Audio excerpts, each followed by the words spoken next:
I'm James Swanwick. This is the Alcohol Free Lifestyle Podcast, where you learn to live a life of health, wealth, love, and happiness. If you're looking to quit drinking this year, then this episode is for you. I'm going to share in the next 20 minutes or so my top tips for mindset and action when it comes to removing alcohol. I've taken these tips from many years now of coaching people, but probably most significantly from my own experience. I had attempted to quit drinking many times before I finally reached a point where I was so determined and so committed that I really didn't feel like I could fail. But in those initial attempts, I made quite a lot of mistakes. So hopefully this episode might help you avoid some of those. My name is Sarah Connelly, and I'm an alcohol-free lifestyle coach in the Project 90 program. I've been alcohol-free for just over 4 years, and there's never been a moment that lasted longer than possibly maybe 5 minutes where I've been tempted to go back to drinking. So what I'm going to do in this episode is go through a few points that come up on a regular basis from clients and also from my own experience. And the first thing that I will share is that often when people decide they're going to stop drinking, they, unbeknownst to them, have this subconscious belief that they are quitting forever. This is particularly true of people who have reached a point in their drinking where it really is starting to have a very negative impact on their life, and they can't really see themselves moving forward unless they stop forever. Now, as many of you will know, if you've tried to create any change in your life in any area, the idea of forever is terrifying and can be incredibly counterproductive when it comes to being able to push through when inevitable fear and anxiety come up during the course of the initial stages of quitting alcohol. The idea that we're never going to be able to have a glass of wine or a cold beer is almost too much for our brains to handle. And so what I encourage people to do, and what I did in my own journey, was I started with a definitive period. Initially, because I really wasn't sure how I'd go, I started with 2 weeks. I was actually in an inpatient rehab facility, and so I couldn't drink, so that's a bit of a cheat. But I had decided that I was going to do 2 weeks, and actually in the back of my mind had thought, if I can just do 2 weeks, I think I can probably do a bit more. I did 3 months at a time. So once I got to the first 3 months, I decided I'd do another 3, and so on and so on. With people in Project 90 and with clients, we always start with a goal that the client feels comfortable with, that they're not too overwhelmed, but one that they feel is going to stretch them a little bit, so that we want to come a little bit out of our comfort zone, but just not too far. So if you are considering quitting, maybe you're doing a sober January or Feb fast. I think that's probably the one that's coming up. It's a great start. But instead of doing what many people do, which is the white knuckle, head down, grit your teeth, try and get through the month with this deprivation mindset, then how about looking at it as a month of experimentation and adventure? So that in that time, because let's be honest, you've probably enjoyed your drinking career for quite some time. You know exactly what it's like to be a drinker. But do you really know what it's like not to drink?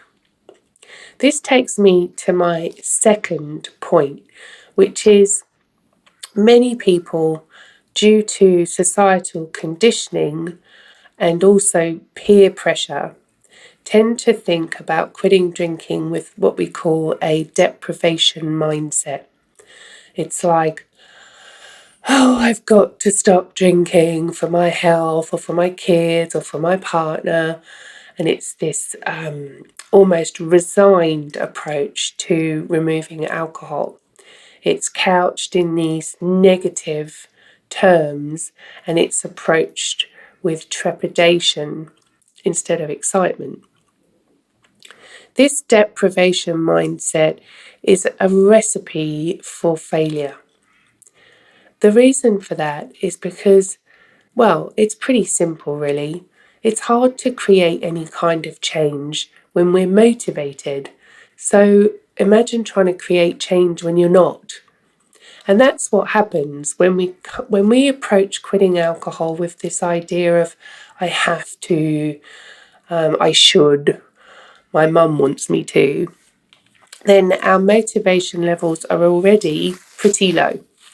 We're not motivated intrinsically, as in with our internal motivation, but we are motivated or encouraged by external sources, and they only last for a limited period of time.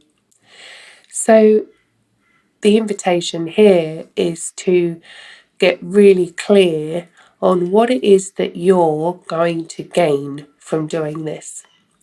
And you may need to spend a bit of time here asking yourself, if I remove alcohol for a period of, and then insert your amount of time, what changes would I be excited to experience? And take some time to get really clear on what they might be. There are so many people now openly talking about the benefits of quitting alcohol. So you only have to go online or, dare I say, on social media, although I'm not a huge fan of that distraction, but you can do whatever works for you. What is it that I'm excited about if I'm not going to drink for 90 days or however long? Even if this feels uncomfortable and requires a little bit of effort, it's worth it. It will start, believe it or not, to create some little shifts and changes in your brain. And what we're trying to do is change the association with quitting alcohol and misery to quitting alcohol and peace and fun. And maybe not fun in the first month, let's be realistic. Let's say peace and a sense of self-respect. So the second point is make sure that your goal and experience of being alcohol free is couched in positive terms. The third thing I will suggest is don't hide. Many people are, as I was, surrounded by drinkers. My whole family, my extended family, my friends, and not surprisingly, really, because I was a big drinker, are all big drinkers. So the initial tendency or reaction is to hide away, so that you're not confronted, you don't have to answer tricky questions, you don't get triggered. However, again, based on my last point, which is what are you going to gain from being alcohol free, there is a moment at which we need to really get clear in our minds that what we're doing is, rather than a shameful thing or a thing that we have to do because we're addicted to alcohol, it is a progressive lifestyle choice. It is a lifestyle choice. And lifestyle choices are very empowering. And they're also things that people look at from the outside and are very curious and often encouraged by. So we don't need to share any dark, deep secrets or even explain what we're doing in any great detail. But I do believe that it's important to try and get out into the world as quickly as we possibly can, because what we need to overcome is the idea that not drinking equals isolation, loneliness, and being left out. It's like any endeavor, really. When you have a big idea or a plan, or you want to say lose weight, or maybe start a new business project, there's a level of uncertainty that you have to live with. It's the uncertainty of, can I do it? And sometimes it really helps to just allow other people to know a little bit about what's going on, as opposed to telling them the whole story, which puts too much pressure on ourselves. So start by just going out into an environment with people that you feel reasonably comfortable with, and maybe just sharing something really simple like, I'm just trying a new lifestyle for a while. And that lifestyle involves exercising every day and not drinking alcohol. And that can actually be really life-changing when you start to make these connections between your choice being more of a healthy lifestyle option, as opposed to, I can't drink because I've got this quote unquote problem.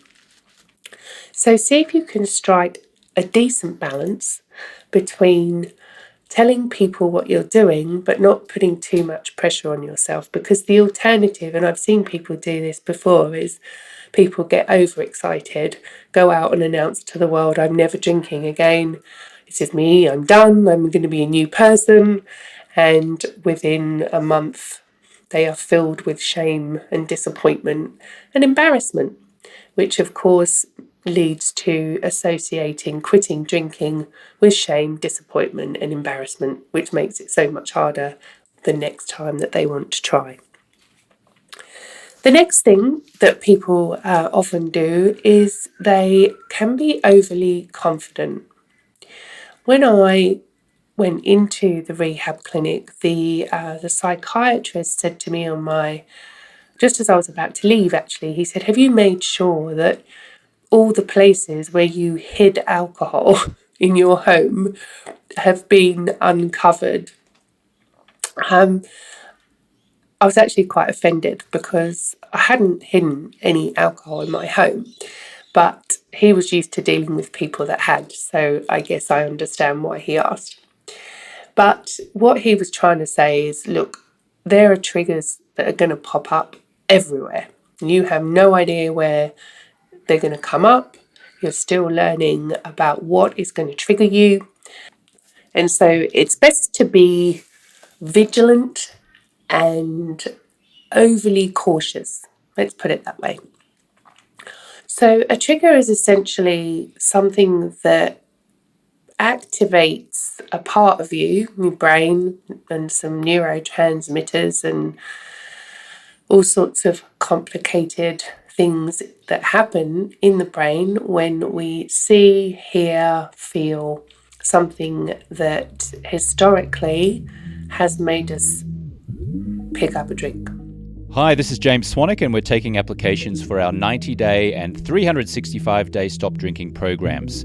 Clients are mostly executives, entrepreneurs, and investors who have tried unsuccessfully and repeatedly to stop drinking, but remain stuck in a frustrating cycle of stop, start, stop, start. Our programs are not AA, which has a reported 7% success rate.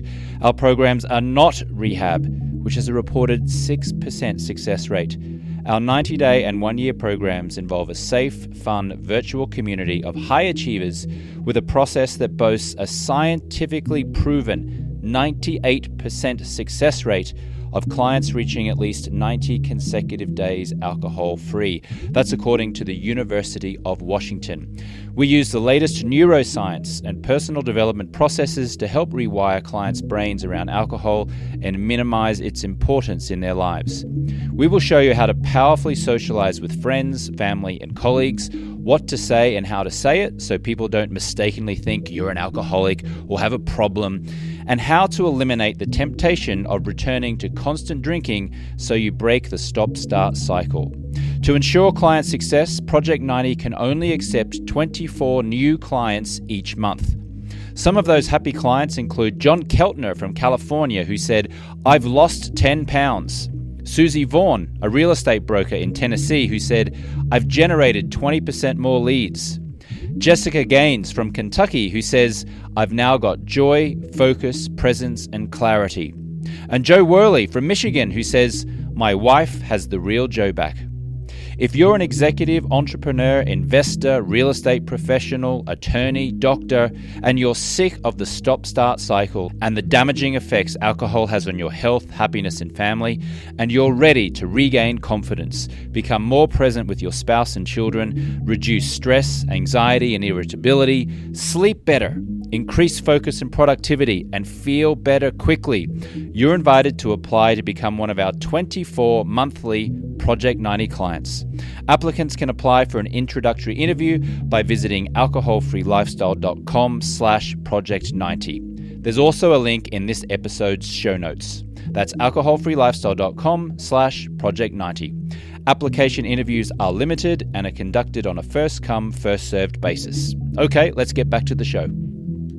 And when we are triggered or when we see a cue, our brain gets very excited, and it becomes, because a whole system starts to fire up, becomes very, very hard for us, especially in those early days, to activate the part of us, the smart brain, that is the one that says, hold on a minute, this isn't a good idea.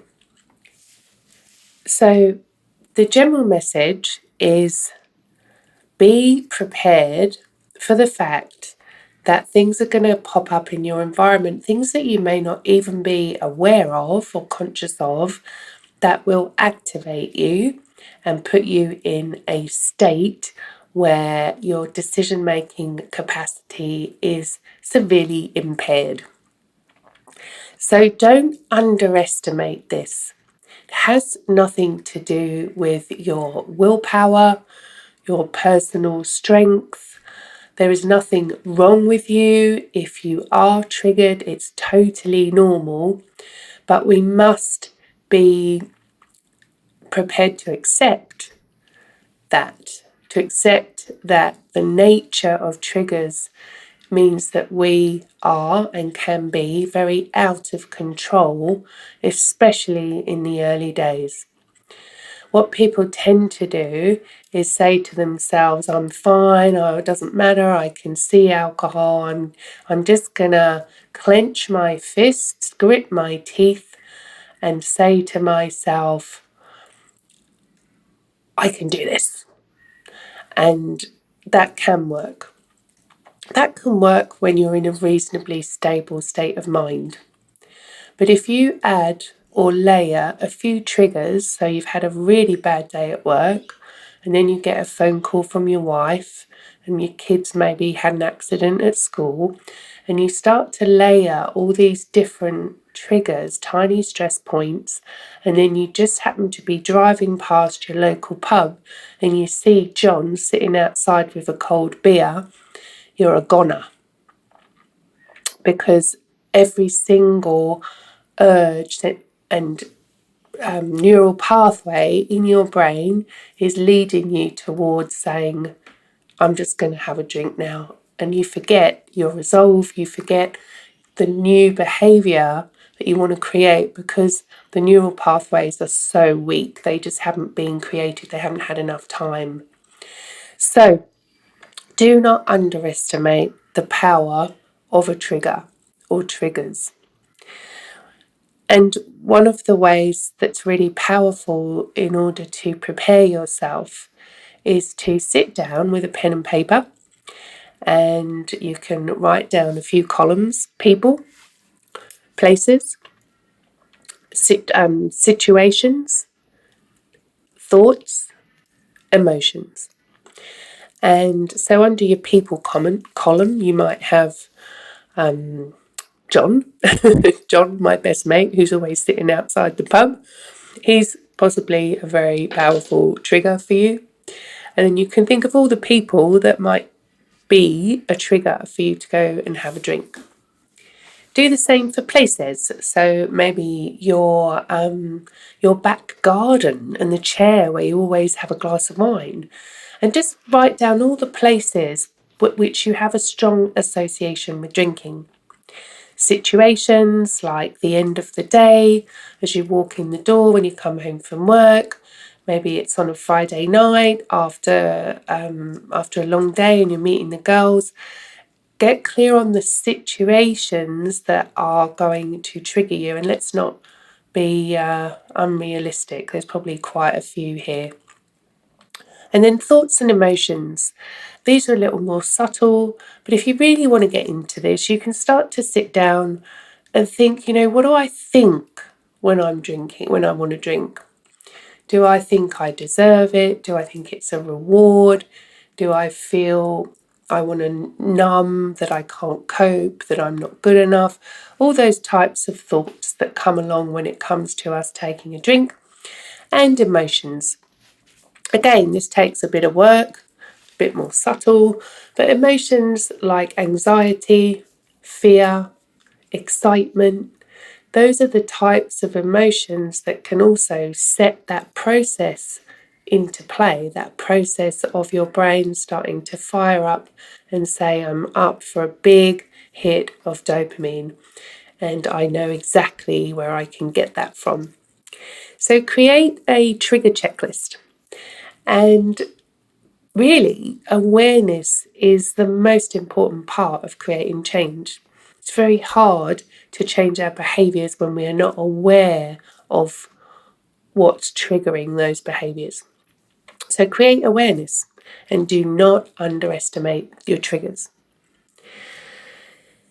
The next thing that I share slightly tentatively, because it's really hard for people and it was very hard for me, is to see if you can find someone to support you. I was very lucky. My husband was supportive, but he was still drinking, so that was a little bit challenging. My friends were supportive, but they were still drinking. So again, it wasn't quite what I was looking for. It did actually take me quite a long time to find my support network. And so ideally, there will be one or two people that are going to be there for you, going to be your cheerleaders. They're going to be the people that you turn to when it gets really hard, because it will. But if you can't find somebody or a support group or something along those lines, then your work is to be that for yourself. And I would argue that that's probably the most empowering way. It's the hardest way. But if you really can't find somebody, and I'm sure that you can, but I do know people that really struggle in this area, then it is possible to do it. It just requires a lot more inner work. So, how do you find these support people? Oh, there are so many different groups online. There's our program. But the most important thing, I think, is that these people must be relatable. I really struggled with that because the people that I was in the rehab with were not people that I could really relate to. It's totally different life circumstances and reasons for being there. So you really do need to put yourself out there. get out of your comfort zone. I tried AA meetings. I found a sober social group, which was actually really good.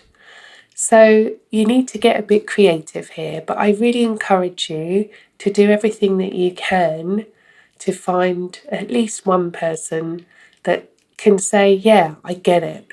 Me too. I've been there, or I'm in there with you, so that you don't feel so alone. And finally, and potentially the most significantly, is be kind to yourself. I often find that people really struggle with this idea because when we are stuck in that on off drinking cycle, we can be pretty mean to ourselves. We can beat ourselves up a fair bit. And that in itself becomes another form of addictive behavior. It's an addictive thinking cycle. And that cycle is what we call the cycle of shame. You think about not drinking, you decide you're not going to drink, but there's this underlying disbelief in yourself. There's this underlying distrust of yourself, and possibly even a very niggly voice saying you'll never be able to do this. We must get very conscious and clear about these inner saboteurs. And in the same way that we must try and change how we see this whole process of quitting alcohol, and that it's progressive, it's an adventure, it's an experiment, it's a positive thing. We must also, from a mindset perspective, see if we can tweak just a tiny bit those niggling inner voices. So maybe rather than I don't trust myself, we could say to ourselves, look, I'm just going to try something new. Let's see how it goes. Another tip for that is not to negate or push away that negativity, but rather to have a conversation with yourself and say, is this negativity really helping us here? Is it going to move us forward, or is it going to keep us stuck? You can almost imagine that inner negativity, that inner critic, as somebody that you can have a chat with. Sit down and say, okay, I'm here, I'm going to listen to everything